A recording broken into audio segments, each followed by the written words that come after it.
everyone. My name is Emily Ladau. I am a writer and a communications consultant, and more recently I actually started working on a federal project called the Partnership on Employment and Accessible Technology. And I really encourage all of you, for the sake of my wonderful employer, to check us out.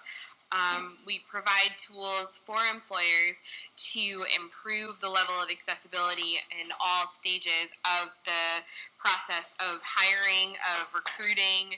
The project that I work on discusses and addresses all phases of the process of finding a job. So it starts out with the unfortunate inaccessibility of a lot of e-recruiting technology, moves on to the application process, moves on to the actual process of becoming a new hire, of getting the adaptations that you need to function in the office, but more importantly, to make that a non-issue where accessible technology is integrated into every part of the workspace so that anyone can come in and start right off the bat without needing to request certain accommodations or modifications.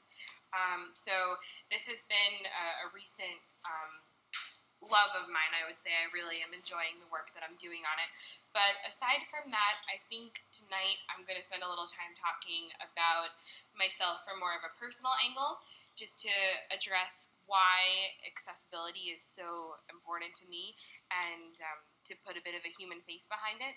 So I grew up in a household where my mother has the same disability that I do, and so in a way, disability was very much a fact of life. In another way, it was something that I rejected at every turn. I hate to say this, but I used it when it was convenient for me.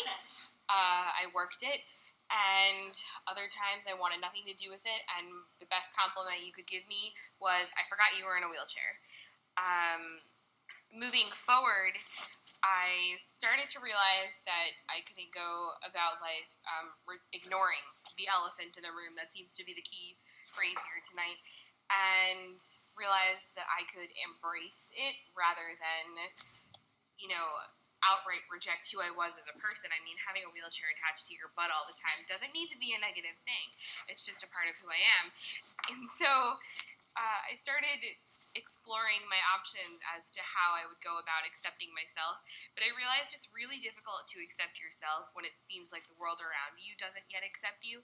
And of course that has a lot to do with attitudes. It has a lot to do with the discrimination that you face every day. When you wake up in the morning, you roll out of bed and people think you're amazing for doing that.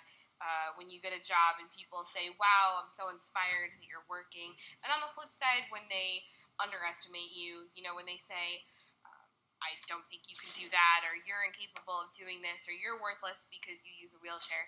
So you come up against that. But moreover, you also come up against the actual barriers, whether it be a curb that's not cut out so my wheelchair can get over it, for people who are blind, maybe a website that's inaccessible to them. Just the little, I call them microaggressions. I hate to say that anyone's being aggressive towards me. I don't think that's really the case. But it's just that reminder, hey, you don't really belong here. And so I wanted to get into the field of activism, but I wanted to do so in a way where I wasn't alienating people while explaining my needs to them. So I've come up with a bit of a motto or catchphrase that I would say explains the work that I do, and that it's, if you want the world to be accessible to people with disabilities, then you're going to have to make the ideas surrounding disability accessible to the world. And I think that this particular meetup group is really important because you're taking ideas that affect daily life for many people and giving it a voice, putting momentum behind it. And that's where my work focuses. The long and short of it is that I believe that we need to make disability something that everyone can understand.